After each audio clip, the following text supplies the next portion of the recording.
Welcome to Half-Baked. This series is all about documenting the endless pursuit of goals in life and business, really based around the idea that we are always moving our finish line, so everything always feels half-baked. So I wanted to do things a little bit differently this week because I want to be a bit more detailed, give more context, and hopefully add more value to the videos.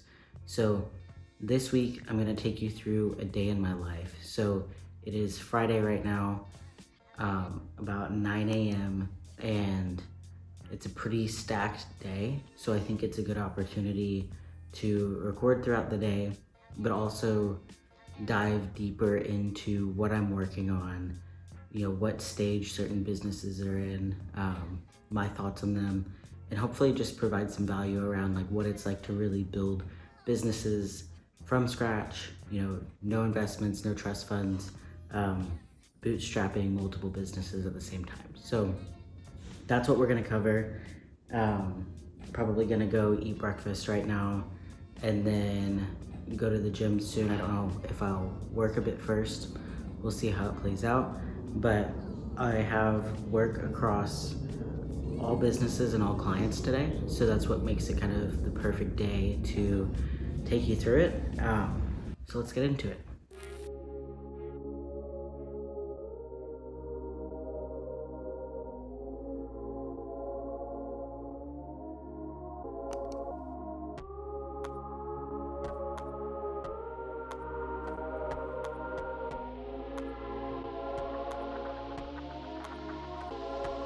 So we just got done at the gym, grabbing coffee now, gotta go get groceries. It would have been really easy for me to show a day where I'm just like at home all day, like working and doing whatever. But honestly, one of my favorite things about being an entrepreneur is the freedom that comes with it. Of course, there's like a lot of other kind of like cons where it's like, you never really get to turn things off or like log off fully. But I love that I can decide what I'm doing with my day and when. So it's just that level of freedom makes life a lot better, to me at least. So I wanted to share that a bit.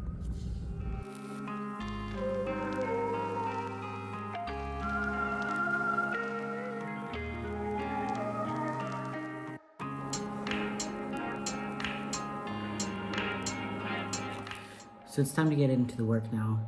Typically, what I start with is anything that someone is waiting for.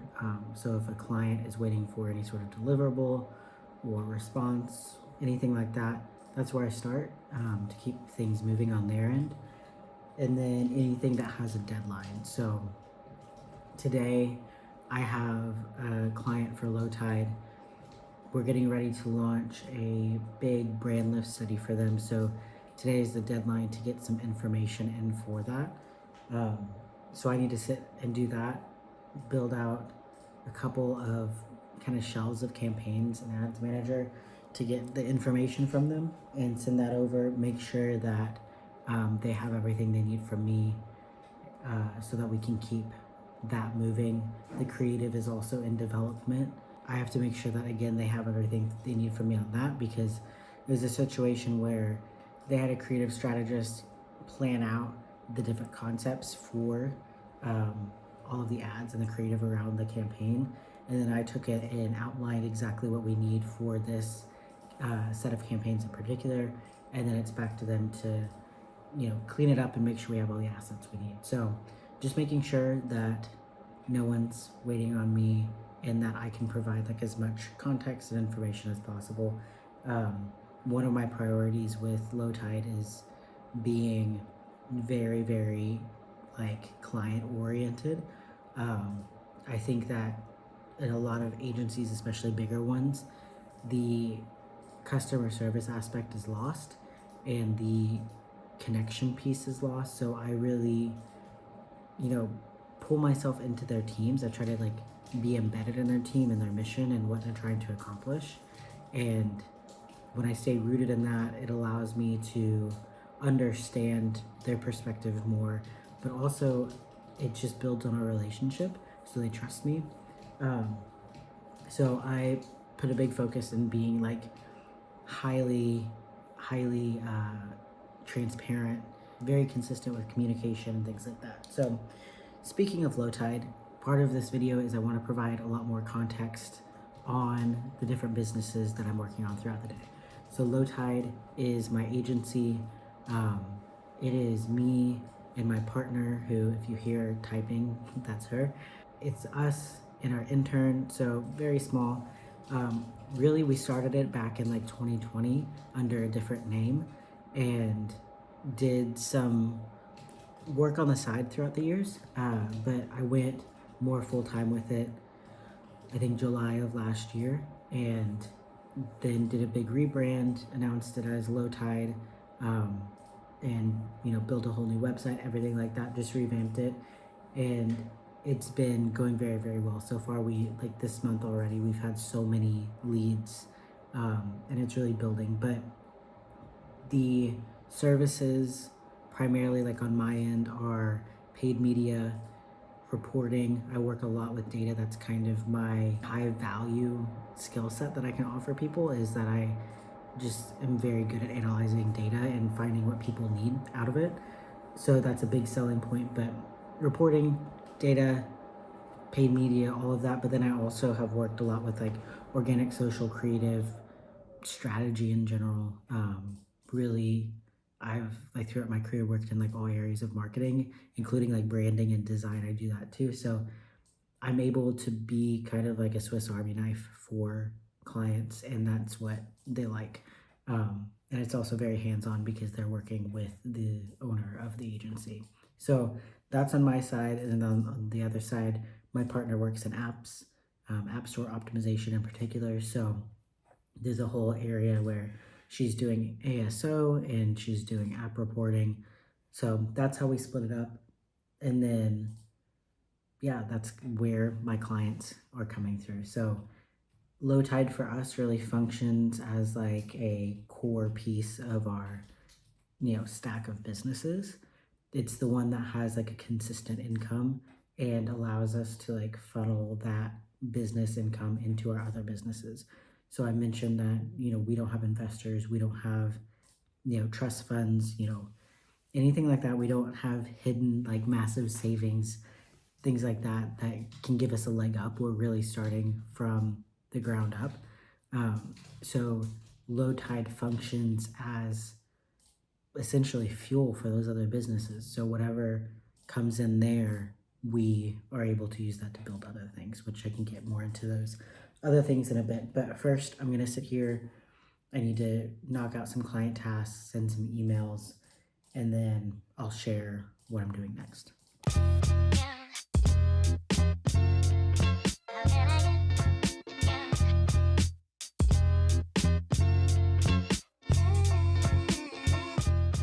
All right, so first client task is done.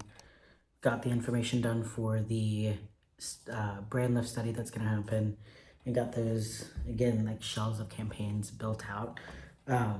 Next up, I know I've mentioned working with the guys over at 28, and I need to go through and update their ads report as well as get some new ads up. So one thing that I wanted to note with that is, whenever you're working with organic, social, or paid media, or anything with data, website too, and especially when you're working with multiple, it's easy to get reliant on just using the in-platform reporting and only looking there. Some of those platforms are extremely useful, especially like when you look at in like Meta Ads Manager, you look at the reporting area in there, you can do a lot of like different visualizations to graph things out. But I find it very useful, and I've been doing this for years. I find it very, very useful to create an actual report that allows you to see data across platforms. So I'll pull in organic metrics, paid metrics, website metrics, and what that allows you to do is understand the full user journey and find areas that are already efficient that you can, maybe scale or push further. Find areas where there are drop-offs or inefficiencies, and optimize those and fix them. So that's one of the things that I do with 28 is we have a report and a spreadsheet that has all of their data from like organic metrics through to, conversions on the website. And it allows them to go to one place and understand as a whole how marketing is going for these different areas. So it's really, really useful. And if anyone is ever interested in it, I'd be happy to do a more in-depth video on how I build those reports, because it does take some, knowledge of Google Sheets or Excel, but it's a really great skill to have. So I really enjoy that. So that's what I'm going to do next, is make some updates for them. And then I have one more task for Lowtide before I get to move on to some other things.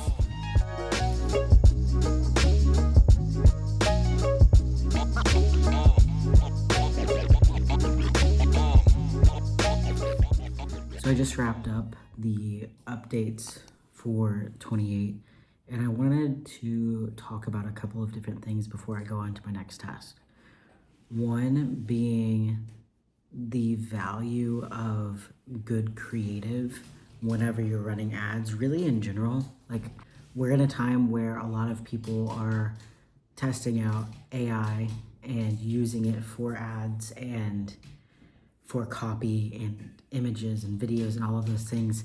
And it can be really tempting to just adopt that because it is trending, because it is, something that's new and popular. It's not really that new, but the technology has advanced to where, it is more available for everyone to use.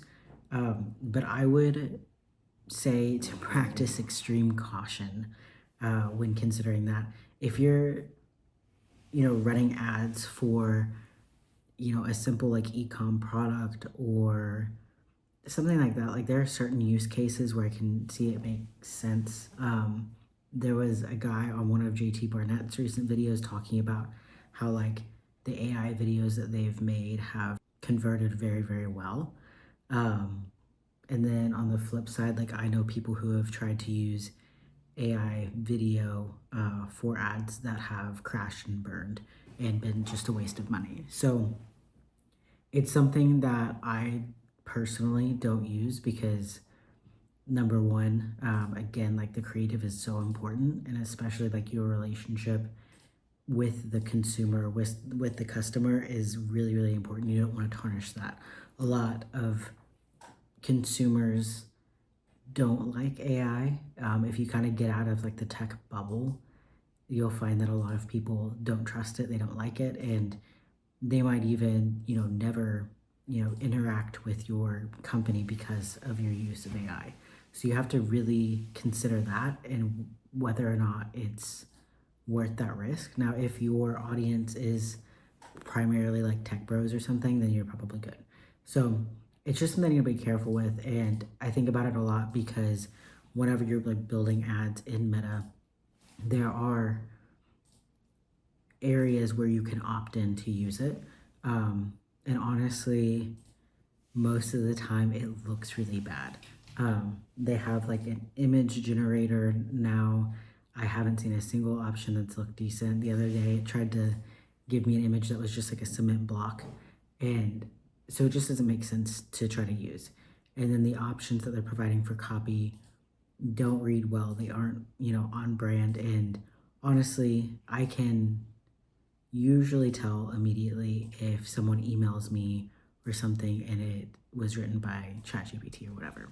So that's not to hate on AI as a whole, but like me, myself, I prefer to use real designers, real videographers, real copywriters, because that's, why we're here, to work with humans and build a community as humans. So that's just my small take, but really just saying it to exercise caution because you want to be, looking at every element that platforms are trying to add to your ads because it can just really harm your reputation online. So all that being said, I do want to shout out 28 because their assets for their camo drop that happened a week ago were absolutely unreal.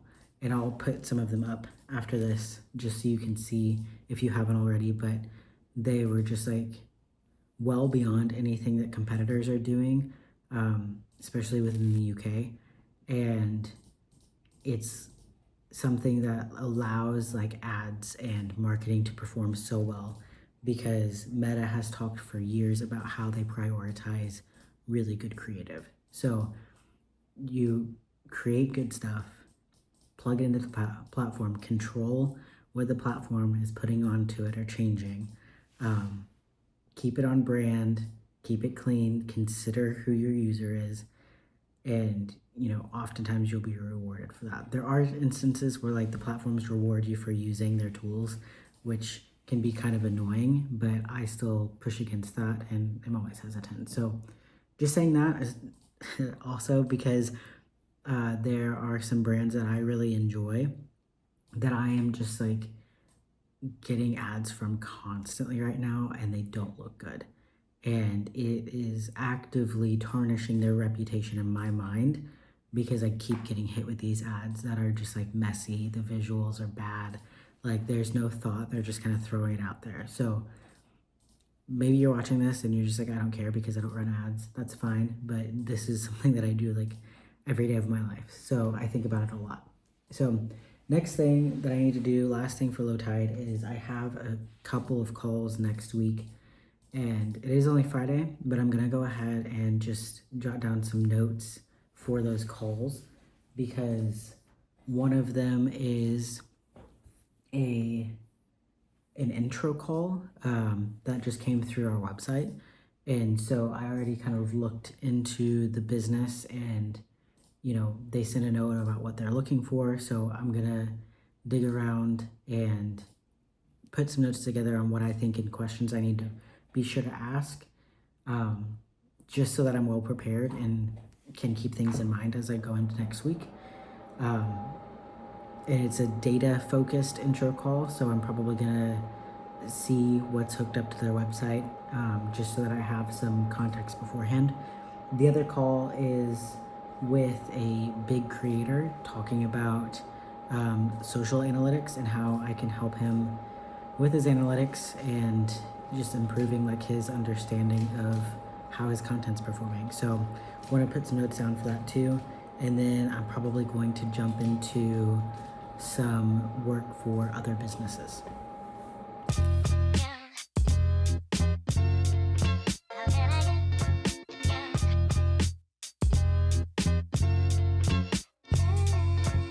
So now that I've finished up all of the tasks for Lowtide, it's time to finally move on to some of our other businesses that we're working on.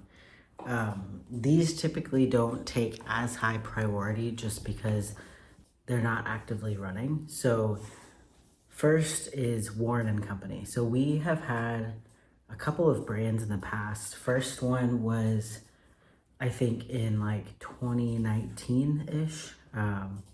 We started a brand and it was through Shopify, but it was also a print on demand business. So at that time, we didn't have any, capital to really invest in stock or anything like that. But we knew that we wanted to try out something. So we did print on demand, did our own designs and everything, and did it really as like a branded concept. But we did that for a while. And it just ended up like for us, wasn't really like worth what we were putting into it. Because there is like kind of a cycle that happens with that where you have to put money up front whenever orders happen, and then you're kind of like reimbursed by Shopify, which can really work and it works for a lot of people. But we just kind of lost the passion for it and didn't at that time have a lot of the skills that we do now. But that experience really helped us kind of prepare for where we are. So we did that, and then last year we launched a different brand called La Palme, and we started working on that in like fall of 2023, and we spent a long time like sampling, working with manufacturers, going through the design process, building out the audience and getting interest into it. and it was really based around this like vintage luxury vibe. So we did that and it went well. We had a couple of hats that we launched with, and at some point last fall, we just kind of got into a position where we're like, this doesn't feel really aligned with us anymore. It didn't feel like something that made sense for us, because really creating brands is more of like a passion. It's meant to be a creative endeavor over something that is like a financial driver for us. So we ended up deciding to pivot, and that pivot was changing into a completely new concept. So the new concept is Warren and Company.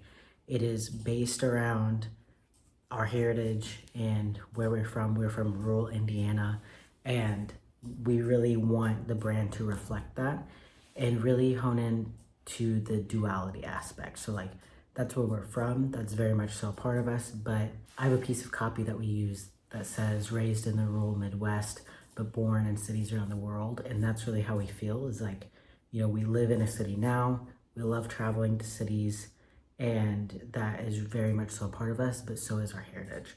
So it's all about that, because to me, it represents a lot of people in the US. So with that, it's really important to us that our products are as much as possible made locally. We're like willing to expand that, but like to start, we're really sticking to the Midwest. So right now, the phase that it's in is we're probably,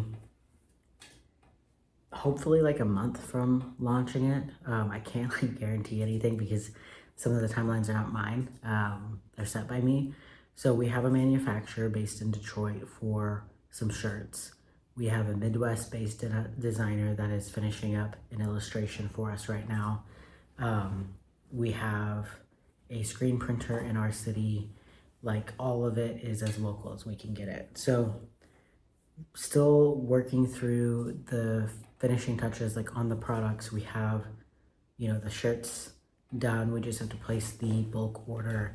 And then like I said, the design is almost finished. So in the process of that, so we're really thinking about like what it looks like to launch that brand, what the marketing is going to look like, everything like that. So that's the stage that it's in. Again, it's much more of a creative endeavor.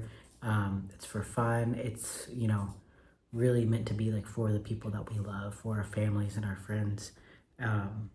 And hopefully in the future, like provide opportunities for other people in the area that we grew up in. So that's what I'm going to work on now. Just checking in on everything that we have going on with it. Looking into some timelines, and I will share the illustration where it's at now, because we got the V1 and we made some changes. So I'll actually put that up right now. So the first version we really like. The back illustration is actually based off of a photo that I took in New York, and then we put the cowboy in the middle. But we're changing the front of the shirt to just be the hand-drawn word mark, and then the back just needed some minor adjustments with spacing. So I think it's gonna look really, really cool, but that's where we're at on it. And then we need to finish up some like packaging and timeline things. So that's what I'm gonna work on now, and then probably jump into a different project.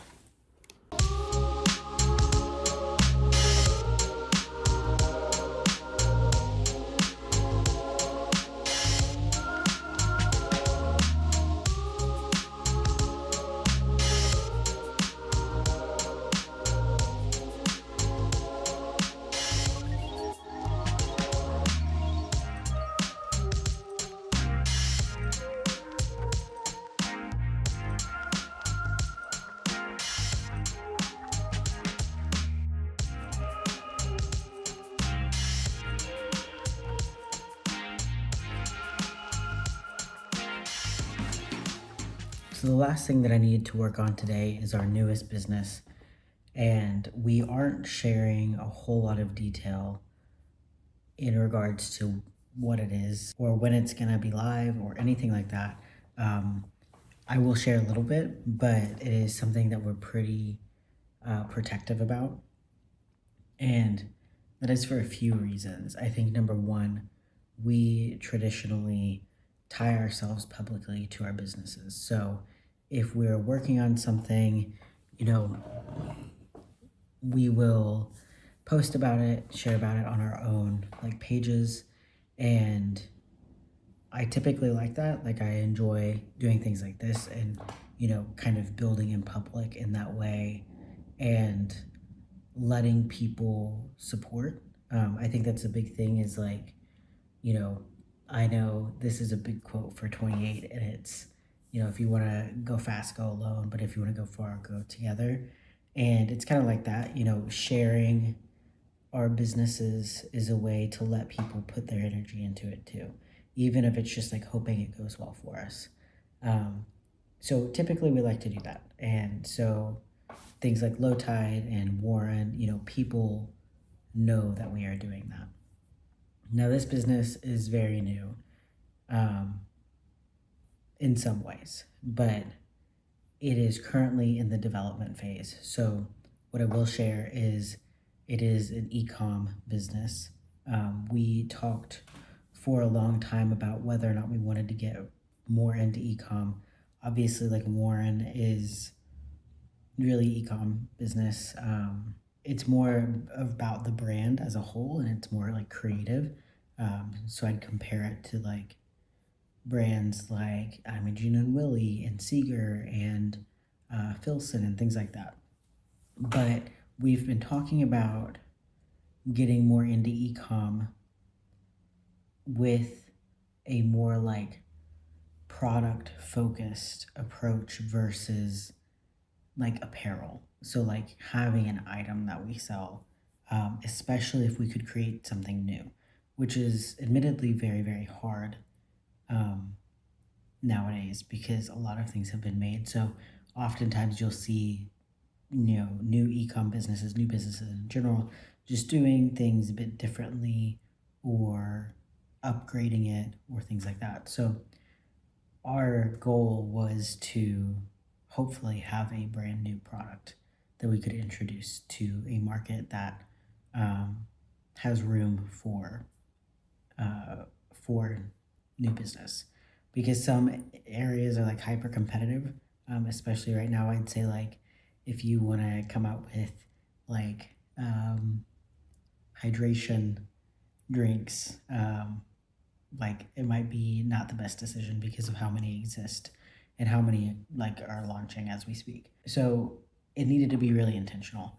And so right now I'll kind of explain how the development process works. I'm trying to like stay out of the sun so that I don't look crazy. Um, but I'll explain how the development process works for something like this because it is not that different from things that we've done with brands in the past. So first, we had to obviously come up with a concept. What was it that we wanted to sell? Um, and this idea is actually a very, very old idea for me.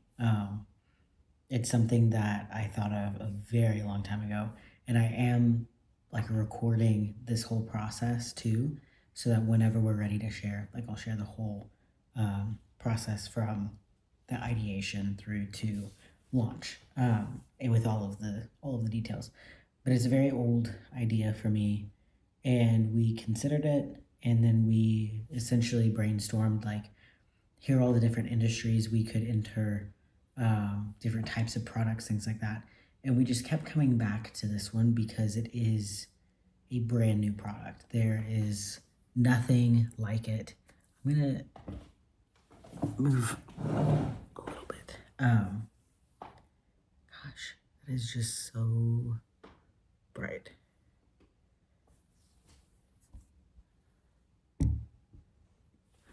All right, I had to move a little bit because the sun is too much, but there's nothing like it. And that is just a huge part. Is like we did our research, doing a competitive analysis, doing that research to try to find who you would be competing with, if anyone. And honestly, there's nothing like it that exists in the market.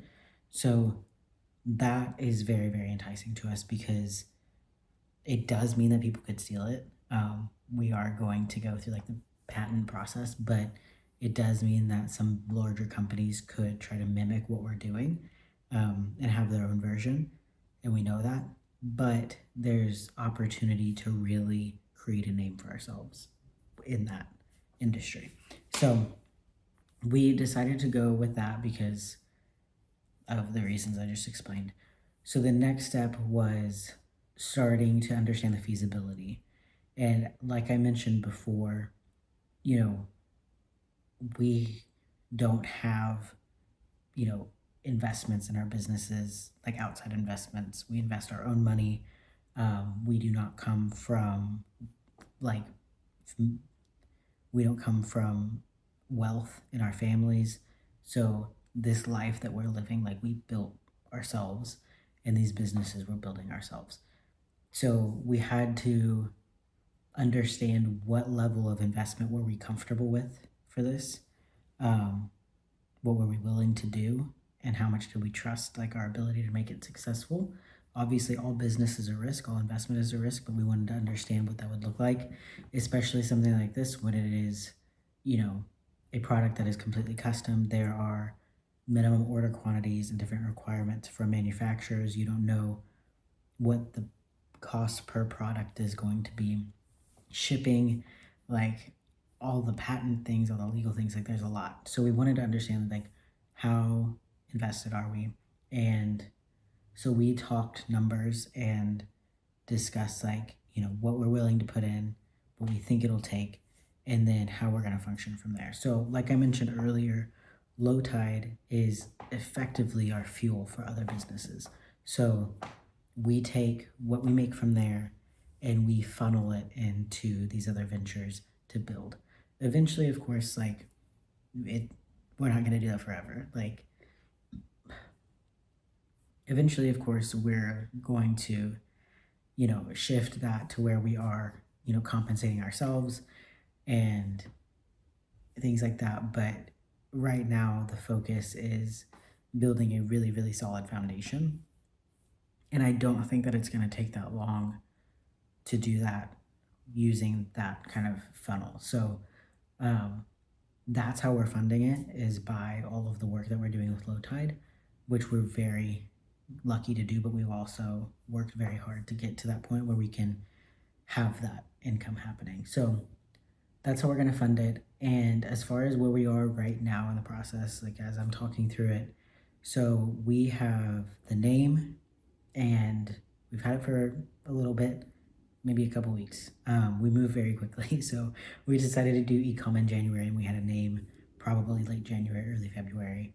And we just got the final version of the tech pack. We just got the final version of the tech pack from our designer. So if you haven't worked with product in this way, I'll explain what that is. So a tech pack is essentially a document outlining the materials, construction, measurements, all of the details for your product. It can be a shirt, a necklace, a bag, like anything that you're making. You provide it to the manufacturer, and it essentially explains to them how to make the product. So whenever you're trying to find a manufacturer, that's what you take to get quotes and understand, if you don't have an existing manufacturer, understand like who you want to work with. So we knew that we needed that. I have made tech packs in the past, but this is something that's a bit more detailed and extensive and well beyond my understanding of construction for product. So we hired someone, found him on Upwork, and she's been fantastic. She like really, really killed it. So we just got the final version of that. And what we'll do next is start talking to manufacturers. We have to kind of vet some, find like typically a handful that we want to reach out to for, quotes and more information, see if they're even capable of helping us. And then we'll start sampling. So we'll likely sample, depending on cost, from 2 to 3 manufacturers to see who we want to actually do the full order with. In the past, we have had instances where we end up sampling like from one manufacturer if there aren't many options, but hopefully in this case, we'll have a couple of options so that we can compare quality. That's really key to me because if you only sample from one place, then that's your baseline and you have nothing to compare it to.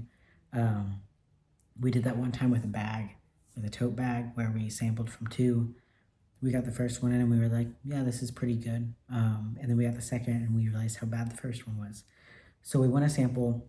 And then the other thing that's going on alongside that is we have a very lovely friend that is helping us with the branding. I typically do all of our branding myself, and for other people, things like that. But for this specific business, we needed a really clean logo mark, and that is not my forte. It was just not something I was willing to take on. And I think I mentioned, maybe I haven't yet, but just how in business you kind of have to learn when it's appropriate to delegate. And with everything we're doing, it was time to start delegating. So she's been working on that, and we have some options that she sent, and honestly, they're pretty great. So what I'm gonna do today is sit down, look at the tech pack again, look at the branding again, look at them together to see how the branding could look on the product, and determine if I have any edits, feedback for our two designers. So that is that project.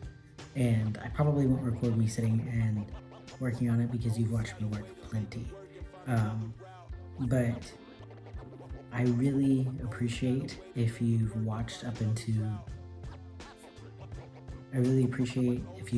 video up to this point. It's just about 5 p.m. here, so honestly, it's Friday and I'm probably gonna wrap my day up soon. I say that, but I always drag my computer back out at night. But I hope you like this different style of half-baked video. I'll probably switch back and forth between showing you more of a week and then doing a day like this where I get really detailed with what we talk about. But if you particularly like this or particularly like the other kinds of videos, let me know. As I'm getting used to making content and putting things out there, feedback is so crucial, and I want my channel to be valuable. That's the biggest thing, is like, I am sharing my journey because I wish that I had found someone doing this whenever, I was, starting things even, a year ago, 2 years ago. So I hope that it's valuable for people that are, working on their own businesses or want to work on their own businesses, or just people who are ambitious and nosy, because that's how I am. So again, I appreciate it. And I will be back next week with a new episode. Always had a way to make it work and find another route. Always had a way to make it work and find another route. Always had a way to make it work and find another route.